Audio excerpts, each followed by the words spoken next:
So guys, put your chair closer. I'll be discussing the US national debt. Is there a reason you should want debt to be zero, precisely zero? No, there's no reason for that. Debt has many useful purposes. It's very useful for emergencies. The national debt increased by nearly 90% since the beginning of the pandemic. But many economists and politicians warn that the ever-expanding national debt can be harmful to the economy. And unfortunately, we're using it for rainy days and sunny days right now. Think about the interest rate on what we pay for our borrowing. We have to think about the growth rate in our economy. If the growth rate is faster than the interest rate, then that makes that debt more sustainable. The U.S. economy certainly has the resources to pay down the debt over time, or at least to stop the increase in debt, but we need political action for that to happen. And why is that concerning right now? It's because of the way it has skyrocketed over the years. Right now, US debt is at $36.2 trillion and it keeps growing every time. Also, in 2024, about 882 of taxpayers' money was used to service that debt. Now, the issue is not just about the debt, it's about the debt to GDP ratio. And what does that mean? It means that right now, the debt to GDP ratio is over 100%, which is scary. And that is where the problem is. So how does US make their gross income? How do they make money? And what are they spending those money on? The US generates money from different ways. One, from personal income taxes. Almost 50% comes from personal income taxes, and about 35% from the Social Security, Medicare taxes. Then about 11% comes from corporate taxes, and that is how the US makes its revenue. The total itself is known as government revenue, which in 2024 it was about $4.9 trillion. But you know what is bigger? The amount that the government spent, which is about $6.75 trillion.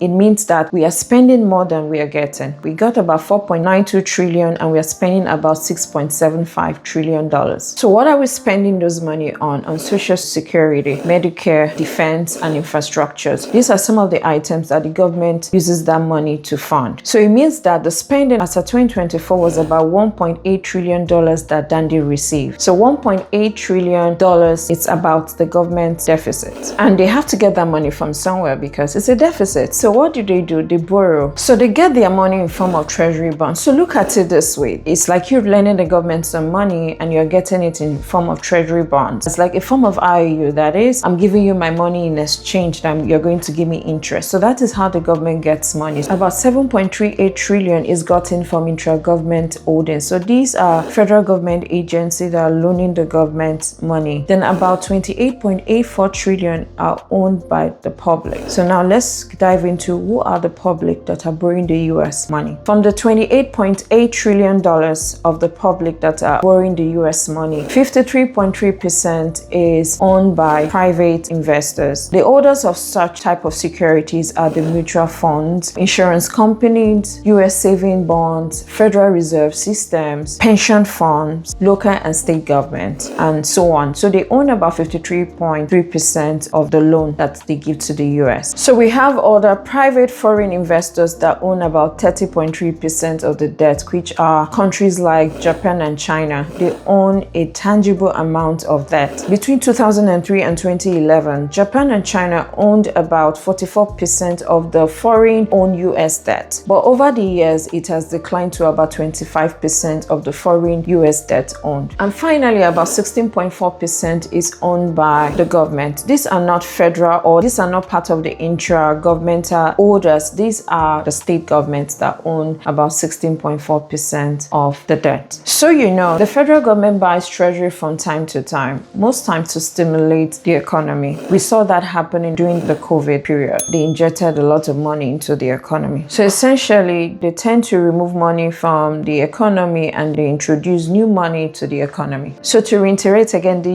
US owns a national debt of about $36.2 trillion.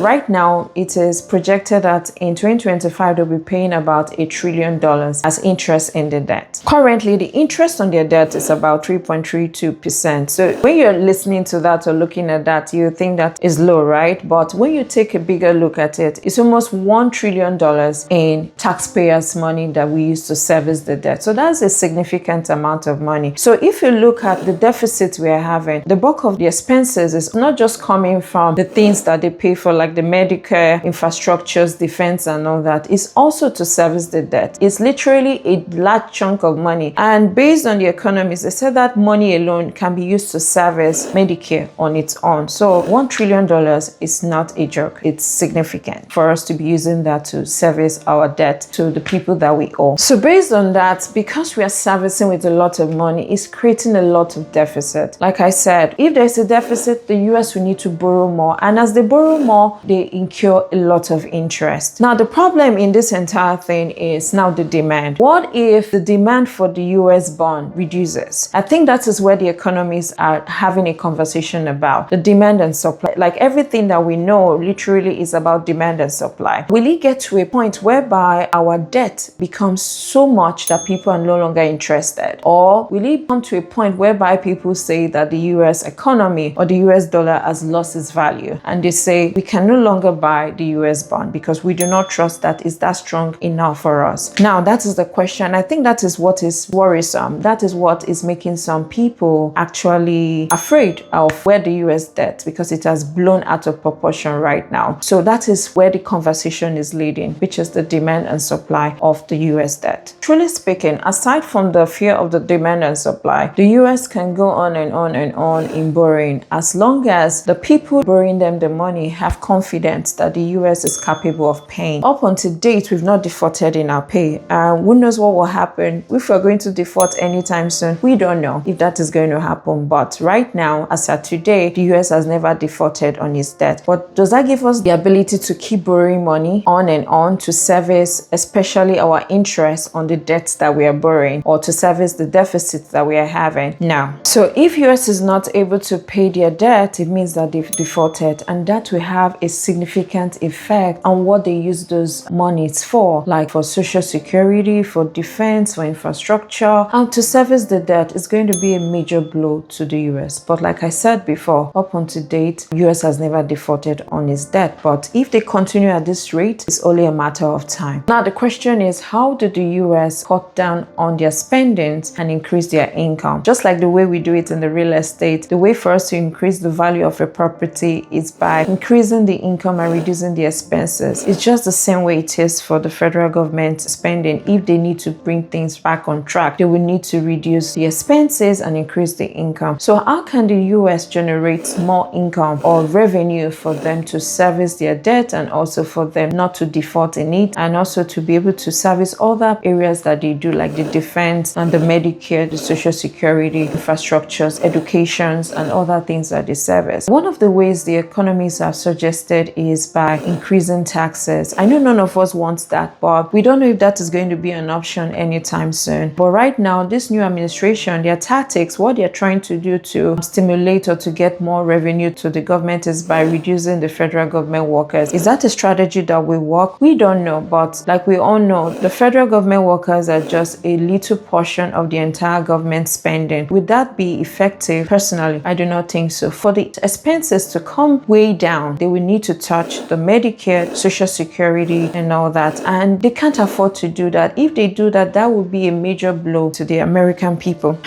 Now, I don't think I want that. I don't think any of us wants that. If that happens, that will put a lot of pressure on business owners and individuals. So I think what the administration is trying to do is to increase tariff. And they said they're doing that to increase production in the country, because they believe that if there's production here, there'll be more employment, people will earn more, and they can also export out to other countries. Will that strategy work? We also don't know the effect, because as the current administration is increasing taxes on imported goods from different countries like China, Mexico, and Canada, we know that there are also repercussions. Those other ones too are also increasing tariffs on our goods. So the implication of that, we're yet to see. But it's important that we keep an eye on what exactly is going on. So what are some of the risks that we think that can happen if the US keeps growing? If the US keeps growing, there's a fear of increased interest payment, because the risk of demand and supply, like I earlier mentioned, means that if there are low demand for the US security, that is, maybe people don't want to buy it any longer, the US might be forced to increase the interest to incentivize them to buying the security bond. So we have the risk of increased interest rate. And if that happens, our deficit will go higher, more than what it is right now. Another risk is risk of higher taxes. So because the US is trying to increase their revenue, they might be forced to start increasing taxes and all that. We saw that play out in the last administration, but we don't know what this current administration would do if they will be increasing taxes, especially on the low income and the middle class people. So excessive borrowing can reduce investors' confidence, and this can lead to slowdown in the economic growth. So these are some of the risks that the US will be facing if they continue in this process of borrowing a lot of money to service their debt, or borrow a lot of money that is leading us to a significant deficit. So as an investor, what should you do? You need to monitor the interest rate and inflation. As an asset manager, what I've been doing is I've been monitoring the interest rate and inflation. With rising interest rates, I am fixing all my debt. That is, if I'm taking a loan, I am ensuring that they're all at fixed rates, because there's really uncertainty and instability in the economy, and I don't want to take a variable rate that will affect me in the short and the long run. We saw that happening over 3 years ago. Most people took variable rates and now they are underwater. You want to avoid that. This is a period where variable rate should just be your last option. So right now, fixed rate is the strategy that I'm using to ensure that this uncertainty in the economy will have little or no impact on my deals or on my investors. Also, you need to start thinking of diversifying your portfolio. So consider a range of assets. You can look at things like multifamily, investing in gold. I don't do stock, so I will not talk about stock, but you get the idea. It's for you to diversify your portfolio so that in case there are impacts, definitely it's not going to impact your entire portfolio. One might be up and the other one might be down. So it's important that you use that strategy by diversifying your portfolio. So those of you that are just investing in the stock market, you might want to consider investing in real estate or in multifamily. If you're looking at doing that, click on my link below. We'll show you how you can get good deals from us. Other things that an investor can do is also focus on income producing assets like multifamily, because multifamily edges inflation. Multifamily can help you weather the storm of uncertainty in the economy. Like I always say, as long as you bought it right, that is when that can happen. You cannot buy a wrong property or the acquisition process is entirely wrong and expect success or expect that it's going to wither the storm. No, it's not going to wither the storm. You need to first of all buy it right. If it's bought right, then you'll be able to weather the storm when that happens. So it's important that you start investing in income producing assets. Also, stay informed. I cannot overemphasize that. For those of you that do not listen to the news or read articles or know what is happening, you need to listen to it, especially those of you that are in the 401k and IRA. You need to know how these things, especially you guys, is really affecting the 401k. I was listening to the news yesterday and the newscaster was like, for those of you that own 401k, please don't go there and look at it, because if you do, you might have an heart attack because of the way the economy is fluctuating and all that. So you need to stay on top of information to know how you can mitigate this risk. So this is why I decided to bring this to you. So the US is actually borrowing money. There's really nothing wrong with borrowing money as long as you can pay for it. The only time the US did not run into a deficit was in 2000. And ever since then, it has gone out of proportion. We've been spending more than we've earned, and we saw a large impact of that during the pandemic. That was necessary to stimulate the economy. Now, the question is, was it excessive or was it just okay? I will leave it to you to answer that. Like I said, this is not a political stage. It's not for us to talk about politics. It's just about us to know the impact on how these things affect us directly, and also for us to expose you to things like this that can affect your investment or that can affect your daily life. So you need to stay focused. And so if you've not subscribed to my YouTube channel,